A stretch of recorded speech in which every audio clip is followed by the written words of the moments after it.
they'd let you go free. I'd promised them I'd keep my mouth shut, Samantha said with a half-smile. Well, I'll be as quiet as a tree full of owls. Henry had to laugh. Samantha had a colorful way of putting things that he enjoyed, even if she was semi-illiterate. Samantha, why don't you also write to my parents?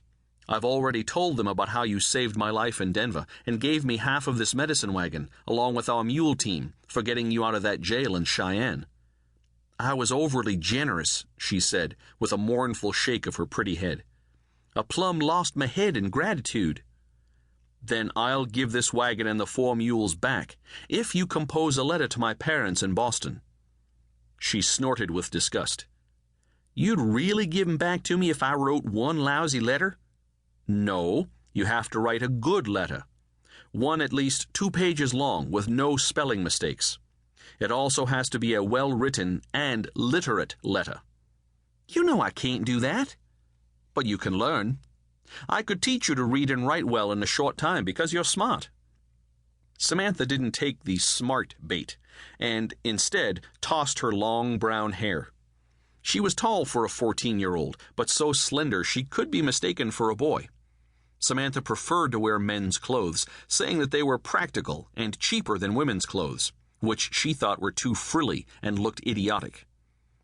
Doc, I don't think I could ever write a letter to satisfy you.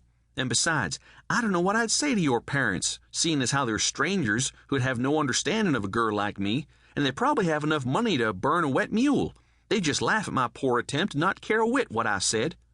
That's not true, Henry countered, realizing that the harder he pushed this stubborn girl, whose father he'd failed to save from dying, the more resistant she'd be to his suggestion. But if you don't want to win back all of this wagon and your mules, that's fine by me. I'll give some thought to that letter. Good. Henry glanced down at a crude map he'd obtained in Rock Springs. I think the next settlement we reach is called Blue Ridge. I wonder if it's a big town. I expect not, Samantha told him. Probably just a few folks who log and trap around a central trading post. It gets God almighty cold in this part of Wyoming. I'd really like to keep going north until we come to the new national park called Yellowstone, Henry declared on impulse. I've read about it, even seen a few photographs and lithographs on display when I lived in Boston. That's fine by me, Doc, 'cause I've always had a hankering to see those hot water spouts myself. Trouble is, I'm not sure that I can make any money there selling Pa's medicine. Henry waved off the objection. I've got enough money to carry us while we visit Yellowstone and the surrounding countryside. Perhaps we could even buy a couple of cheap saddles and bridles and ride our mules up along these Teton peaks. That'd suit me just fine, so long as neither one of us tries to ride Badger. But our visit has to be with your money, 'cause I'm poorer than a church mouse.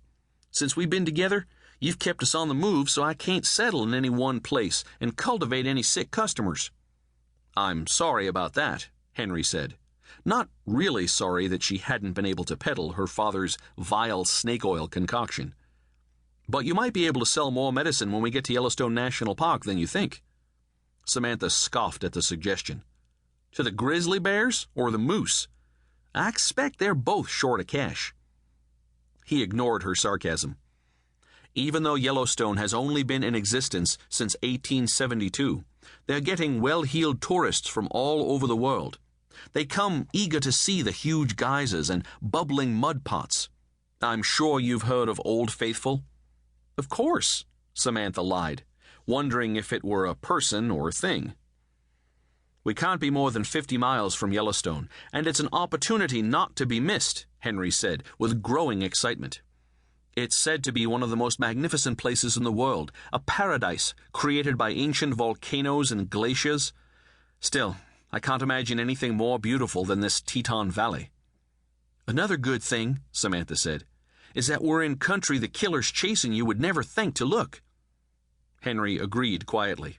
Yes, that too. That evening, they camped on the shores of Jackson Lake, and as darkness fell, they heard the howl of timber wolves. Henry felt the hairs on the back of his neck stand up.